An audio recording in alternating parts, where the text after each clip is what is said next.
আপনার মোবাইল আছে, মোবাইলের ভিতরে বিকাশ আছে। বিকাশটা খুবই গুরুত্বপূর্ণ একটা অপশন আমাদের কাছে। আমরা বিকাশের মাধ্যমে বিভিন্ন রকমের অনেক টাকা লেনদেন করে থাকি। আমাদের বিকাশ বিকাশ থেকে প্রচুর পরিমাণে টাকা প্রতারণা চক্র যারা আছে তারা অনেক টাকা নিয়ে যায় মাঝে মধ্যে। ফোন দিয়ে বলে, আমি বিকাশ কোম্পানি থেকে বলছি, আপনার নাম্বারটা বন্ধ করে দেওয়া হয়েছে আপনার একটু সমস্যার কারণে। আমি আপনাকে একটু ওটিপি কোড পাঠাচ্ছি, এটা কোডটা দিলে আপনাকে অবশ্যই আমরা আবার অ্যাকাউন্টটা ব্যাক করতে পারি।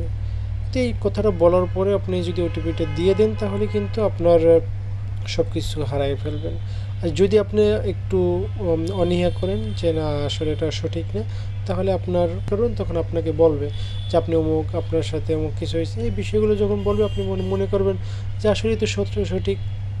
যখন সঠিক মনে করবেন তখন আপনি কিন্তু আপনি ওটিপি দিতে চাইবেন, করাতে যাবেন, তখন দেখবেন সব কিছু হাতায় নিয়ে গেছে। কীভাবে হচ্ছে আপনার ঠিকানা কীভাবে জানে, কীভাবে কী করে, এগুলো ওই যে কোম্পানির সাথে তারা যোগাযোগ করে আপনার এনআইডি কার্ডের মাধ্যমে সব কিছু কভার করে।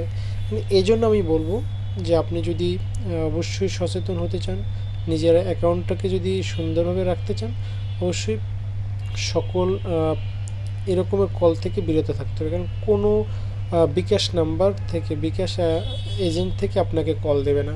বিকাশে প্রবলেম হলে আপনি প্রবলেম সলভ করতে আপনি যাবেন, কিন্তু আপনাকে কেউ কল দেবে না, এটাই বাস্তব। তাই আপনাকে যেহেতু কেউ কল দিবে না, তাহলে অবশ্যই আপনি ব্যক্তিভাবে চিন্তা করতে হবে যে আসলে কেউ কল দিতেছে না, আমাকে সব কিছু ম্যানেজ করতে হবে, তাহলে এটা ভুল। অবশ্যই সচেতন নাগরিক হিসেবে সবাইকে শেয়ার করবেন। ভালো থাকবেন, সুস্থ থাকবেন। আসসালামু আলাইকুম।